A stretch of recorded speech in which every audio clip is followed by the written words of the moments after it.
జగన్మోహన్ రెడ్డి గారు ఇప్పుడు చేస్తున్న పరామర్శ యాత్రలని ఓదార్పు యాత్రలు అనాలా పరామర్శ యాత్రలు అనాలంటారా? అవి ఓదార్పు యాత్రలు కాదు, పరామర్శ యాత్రలే. ఆయన ఎవరికైనా కష్టం వచ్చినప్పుడు ఏమి పాదయాత్రలు ఏం చేయడు.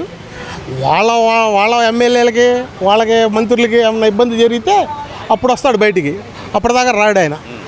అదే ఆయన యాత్రలు, అది ఓదార్పు యాత్రలు ఏం కాదు, బల ప్రదర్శన యాత్రలు. అవి బల ప్రదర్శన యాత్రలు అంటారు. అంటే నేను మరి బల ప్రదర్శన యాత్రలు అంటే కనుక ఆయన సక్సెస్ అయినట్టుగా జనాల్లో అంత వ్యతిరేకత ఉందంటారా మరి కూటమి ప్రభుత్వం మీద? జనాలు డబ్బులు ఇస్తే అంత ఎవరైనా వస్తారండి. మీరు ఒకటి గుర్తుపెట్టుకోండి, ఎవరైనా దిష్టి తీస్తే ఒక గుమ్మడికాయ తెస్తారు, 2 గుమ్మడికాయలు తెస్తారు. ప్రతి ఆడవాళ్ళ చేతిలో గుమ్మడికాయలు ఉంటాయా చెప్పండి? తీసుకుంటారు ప్రతి వాళ్ళు, ప్రతి ఆడవాళ్ళ చేతిలో గుమ్మడికాయలు ఉంటాయా? డబ్బులు ఇచ్చి చేసిన ఎన్ని కార్యక్రమాలు అవన్నీ. ఆయన బల ప్రదర్శన లేకపోతే ఆయన బయటికి రాడు. బల ప్రదర్శన ఉంటేనే వస్తాడు. అంతే, బల ప్రదర్శన ఉంటేనే బయటకు వస్తాడు. బల ప్రదర్శన లేదు ఆయన బయటికి రాడు. మరి రాష్ట్రంలో గత 15 రోజుల నుంచి జరుగుతున్న ఈ దాడులు, ఈ సంస్కృతిని ఎలా చూడాలంటారు? ప్రతిపక్ష నాయకులను బతకనిచ్చే అవకాశం లేదు, కూటమి ప్రభుత్వంలో జంగిల్ రాజ్యం నడుస్తుందని చెప్పి మరి జగన్మోహన్ రెడ్డి గారు చెప్తున్నారు కదండి. జంగిల్ రాజ్యం ఎందుకు నడుస్తుంది? అభివృద్ధి రాజ్యం నడుస్తుంది, జంగిల్ రాజ్యం కాదు నడిచేది. ఆయన గవర్నమెంట్లో జంగిల్ రాజ్యం నడిచింది. ఇప్పుడు ఆయన గవర్నమెంట్లో తెలుగుదేశం వాళ్ళు ధర్నాలు చేస్తే హౌస్ అరెస్టులు చేసేవాళ్ళు తెలుగుదేశం నాయకుల్ని. మరి వీళ్ళు ఎందుకు చేయట్లేదు? అప్పుడు జంగిల్ రాజ్యం ఎవరిది? వాళ్ళదా వీళ్ళదా? కాదంటారా? ఇప్పుడు మరి జనాలు ఎందుకు వచ్చారంటారు? అంతమంది గుంటూరు అష్టదిగ్బంధనం అయిపోయింది, ఇబ్రహీంపట్నం అయితే కనుక ఇరుక్కుపోయారు జనాలు ఎక్కడికక్కడ. ఇది జగన్ అంటే అభిమానం అంటున్నారు కదా సార్. మరి సన్నీ లియోన్ కేరళ వెళ్ళినప్పుడు ఎక్కడో ఆ ఫోటో తీసుకొచ్చి ఇటు గ్రాఫిక్స్లో ఇటు యాడ్ చేశారు. ఏం సార్ మరి సన్నీ లియోన్ గారు వచ్చినాయి కదా, సోషల్ మీడియాలో వచ్చినాయి కదా, సన్నీ లియోన్ పెట్టింది కదా. అది దీనికి ఒకటే, సేమ్ ఒకటే. అది గ్రాఫిక్స్ అంతా, వాళ్ళ సోషల్ మీడియా అంతా గ్రాఫిక్స్ మీడియా, ఒరిజినల్ ఏం కాదు. వస్తే వచ్చి ఉండొచ్చు జనాలు, అంతేగాని వీళ్ళు ఒక్క 35 కిలోమీటర్లకు 6 గంటల బల ప్రదర్శన ఏంటండి? దానివల్ల ప్రజలు అంత ఇబ్బంది పడుతున్నారు. ట్రాఫిక్ జామ్ అయిపోయి. మీరు పరామర్శ చేయితే తప్పులేదు, పరామర్శ చేయొచ్చు. మీ నాయకుడు కష్టం వచ్చినప్పుడు, మీ మంత్రి కష్టం వచ్చినప్పుడు మీరు రావచ్చు, పరామర్శ చేయొచ్చు. కానీ బల ప్రదర్శనగా వచ్చి ప్రజలకు ఇబ్బంది పెట్టి మీరు రండి, 10 కార్లు వేసుకురండి, చక్కగా వచ్చి పరామర్శించి వెళ్ళిపోండి. ఈ బల ప్రదర్శనలు ఏంటి? ఇప్పుడు ప్రధానంగా చూసుకుంటే కదా సార్, మరి రాష్ట్రంలో ఈ దాడుల సంస్కృతిని ఎలా చూడాలంటారు? మొన్న వచ్చేది అంబటి రాంబాబు, ఇక్కడ కాపు టైగర్, ఆ కాపుల్ని అనగదొక్కటానికే చంద్రబాబు నాయుడు గారు ప్రయత్నిస్తున్నారు. అప్పుడు రంగా గారిని, ఇప్పుడు అంబటి రాంబాబు గారిని చంపేయడానికే చూశారు అనే మాట అయితే కానీ చెప్తున్నారు కదా సార్. మరి కాపు కులస్తుడు అంతే అంబటి రాంబాబు గారు, కాపు నాయకుడు కాదు. నాయకుడు అనేవాడు నడిపించేవాడు నాయకుడు. ఇతను ఎందుకు నాయకుడు అవుతాడు? వాళ్ళ అమ్మాయి నేను కాపు కులంలో పుట్టినందుకు గర్వపడుతున్నాను అంది. సంతోషం తల్లి, నువ్వు గర్వపడుతున్నావు. కానీ మీ నాన్న నేను సిగ్గుపడుతున్నాను అన్నట్టు మాట్లాడాడు.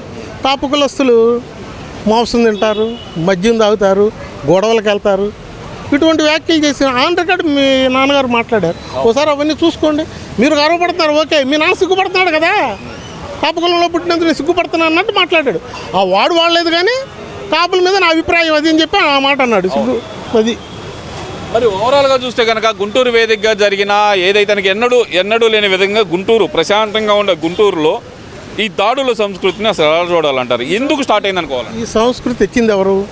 తిరుపతిలో కరుణాకర్ రెడ్డి, చంద్రబాబు నాయుడు, పవన్ కళ్యాణ్ ఫ్లెక్సీలు వేసి రాక్షసుల బొమ్మలు పెట్టాడు. ఫస్ట్ బిగిన్ చేసింది మీరు. తర్వాత ఏమైంది? అప్పుడు వెళ్ళి ఏ తెలుగుదేశం నాయకుడు, జనసేన నాయకులు వెళ్ళి ఈ ఫ్లెక్సీ తీసేయండి, లేకపోతే నేను వచ్చి తీసేస్తాను అని ఎవరు అనలేదే. వాళ్ళు పెట్టుకున్నారు, వాళ్ళు ఓకే. అట్లాగే వీళ్ళు ఇక్కడ పెట్టుకున్నారు, తప్పేముంది? దాని గురించి వదిలేయటమే. మీరు ఎందుకు వెళ్ళి ఈ ఫ్లెక్సీ తీయకపోతే నేను తెస్తాను అని చెప్పి మాట్లాడటము.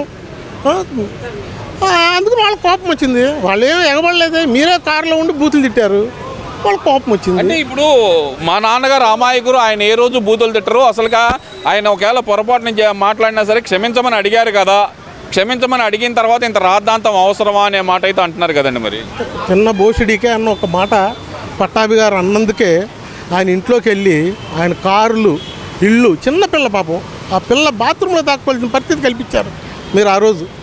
అప్పుడు గుర్తు రాలేదా మీకు ఈ దాళ్ళు? అప్పుడు ఏముంది? ఆయన ఏమన్నాడు? లంచోడుగా నేను తిట్టలేదే. వద్దులేండి, ఆ భాష మనకు వద్దండి. అసలు ఆ పదాలు వాడొద్దు, మనం దయచేసి వాడద్దు. వాడాడు కదా. రాంబాబు గారు వాడారు కదా, ఆయన వాడకూడదు. సరే ఆయన ఎప్పుడు వాడలేదు, మరి ఎందుకు వాడాడు? బీపీ అప్పుడు మన జగన్మోహన్ రెడ్డి గారు మా కార్యకర్తలకి నన్ను తిట్టంగానే బీపీ వచ్చింది అన్నట్టు వీళ్ళ నాయకుడిని తిట్టినప్పుడు వాళ్ళకి బీపీ వచ్చింది, వెళ్ళారు, జరిగింది. దాన్ని ఎవరు సమర్థించరు, దాడుల్ని ఎవరు సమర్థించరు. వాళ్ళు చేసింది తప్పే, వీళ్ళు చేసింది తప్పే. అందుకనే చంద్రబాబు నాయుడు గారు చెబుతున్నారు కదా దాడులు చేయకండి అని, పవన్ కళ్యాణ్ గారు చెబుతున్నారు కదా దాడులు చేయొద్దని. ఆ సంస్కృతి ఏ పార్టీ వాళ్ళు చేయకూడదు. మరి ఇక్కడ మేము కాపు మహిళలమే, మా మీద దాడి జరిగింది, ఇప్పుడు కాపు నాయకుడు అయినటువంటి పవన్ కళ్యాణ్ గారు స్పందించాలి అని చెప్పి మరి ఏదైతే అంబటి రాంబాబు గారి కూతురు చెప్తున్నారు కదా సార్, మరి దానికి ఎలా చెప్పాలంటే? పవన్ కళ్యాణ్ ఫ్యామిలీని తిట్టినప్పుడు, వాళ్ళ అమ్మని తిట్టినప్పుడు, 3 పెళ్ళాలని చెప్పి సాక్షాత్ పార్టీ నాయకుడు జగన్మోహన్ రెడ్డి గారు తిట్టినప్పుడు ఇది తప్పని చెప్పి మీరు ఎందుకు మాట్లాడలేదు ఆ రోజు? ఈరోజు అసలు మీరు ఆయన వైసీపీ నాయకుడు, కాపు కులస్తుడు, అంతవరకే. దానికి కాపు నాయకుడిగా ఆయన అసలు ఆ మాట అనకూడదు. ఆయన్ని కాపు నాయకుడు కాదు, ఆయన ఎప్పుడుదే కాడు, కాపు నాయకుడు ఎప్పుడు కాడు. ఇక్కడ ఇంకో విషయం కూడా ఏంటంటే వెనక రోజా గారు సార్ మళ్ళీ ఆరిపోయిన గుంటూరులో ఏదైతే చల్లారుతుంది అనుకునే టైంలోనే మళ్ళీ ఆమె వచ్చి ఇక్కడ లోకల్ ఎమ్మెల్యే గురించి భూమికి ఇంతే ఉంటుంది ఆమె వచ్చి ఇక్కడ దాడి చేస్తుందంటే కనుక ఇప్పుడు మీ టైము రేపు మాది వస్తే కనుక మేము చూపిస్తాం మా టైం అంటే ఎలా ఉండిద్దో అనే మాట అయితే మాట్లాడుతున్నాం. ఆమె సాటి ఆడది, ఆడవాళ్ళని గౌరవించడం నేర్చుకోవాలి. ఏమండి, బాడీ షేమింగ్ చేయకూడదు. ఒక విషయం రోజా గారు మీకు విషయం చెబుతాను. ఆమె మొదటిసారి ఎమ్మెల్యేగా పోటీ చేసి ఒక మినిస్టర్నే ఓడించింది. మీరు మొదటిసారి ఎమ్మెల్యేగా పోటీ చేసి ఓడిపోయారు. ఆమెకు గెలిచిన చరిత్ర ఆమెది, ఓడిపోయిన చరిత్ర నీది. రెండోసారి పోటీ చేసావు, ఓడిపోయావు. మూడోసారి గెలిచావు 2014లో 700 ఓట్లతో 800 ఓట్లతో గెలిచావు. 2019లో జగన్మోహన్ రెడ్డి నడుస్తున్న టైంలో కూడా నువ్వు 2800 ఓట్లతోనే గెలిచావు. అంతకన్నా ఎక్కువ ఏం గల్లా, నీ భారీ మెజార్టీ ఏం గల్లా. ఓడిపోవడం భారీ మెజార్టీతో ఓడిపోయావు. నీ చరిత్ర అది. నువ్వు మాధవి గారిని అనేంత సంస్కారం నీకు లేదు. పొద్దున్నే ఎవడైనా సరే, మనిషి అన్నవాడు ఎవడైనా సరే బ్రష్ చేసుకుంటాడు. ఎందుకు చేసుకుంటాడు? కంపు కొట్టకుండా నోరు. ఇవి బ్రష్ చేసుకున్నా నోరు కంపే. అవును, నాకు తెలియకడతాను. నాకు తెలిసి మీరు గోల్డెన్ స్పూన్ మాట్లాడితే పవన్ కళ్యాణ్ గారు గొడ్డు మాంసం తిన్నాను అని మొన్న వాగావు. గొడ్డు మాంసం తిన్నాను వాగావు. గొడ్డు మాంసం తిన్న నువ్వు తిని ఉంటావు గొడ్డు మాంసం. రెస్టారెంట్లో ఓపెనింగ్కి వెళ్ళి నేను ఆ చేపలు ఇష్టం, రొయ్యలు ఇష్టం, పీతలు ఇష్టం అని చెప్పి దాంతోపాటు గొడ్డు మాంసం కూడా నీకు ఇష్టమేమో. అందుకని నువ్వు గొడ్డు మాంసం తింటావు కూడా ఎదురు గొడ్డు మాంసం తింటాడు అంటావు. మాట్లాడితే పవన్ కళ్యాణ్ ప్యాకేజ్ తీసుకున్నావు అంటావు. నాకు తెలిసి మీరు గోల్డెన్ స్పూన్తో పుట్టిన ఫ్యామిలీ ఏం కాదు. మీది సాధారణ మధ్యతరగతి కుటుంబం. మీరు 90sలో హీరోయిన్గా వచ్చారు. అప్పుడు హీరోయిన్ రెమ్యునరేషన్లు ఎంత? వాళ్ళ 20 లక్షలు 25 లక్షలు ఉంటాయి. ఏమండి, అంతకన్నా ఎక్కువే ఉండవు. మీరు మా అయితే 150 సినిమాలు చేస్తుంటారు. 30, నాకు తెలిసి నా అనాలిసిస్ ప్రకారం మీరు సినిమాలో 30-40 కోట్లు సంపాదించుంటారు. ఖర్చులు పోను మీకు ఒక 25 కోట్లు 20 కోట్లు. ఎందుకంటానంటే ఈ మాట మాట్లాడితే పవన్ కళ్యాణ్ గారిని ప్యాకేజ్ తీసుకున్నావు, నువ్వు నిజాయితీ పరులాగా మాట్లాడుతున్నావు. మీరు సినిమాలో 30-40 కోట్లు సంపాదిస్తే మీ ఖర్చులు పోను 30 కోట్లు 20 కోట్లు మీకు మీ ఆస్తి. మీకేం పేపర్లు లేవు, మీకేం సిమెంట్ ఫ్యాక్టరీలు లేవు, మీరేమి బిజినెస్లు చేసే ఫ్యామిలీ ఏం కాదు. అయితే నువ్వు 2014లో ఎమ్మెల్యే గెలిచావు, ప్రతిపక్షంలో ఉన్నావు.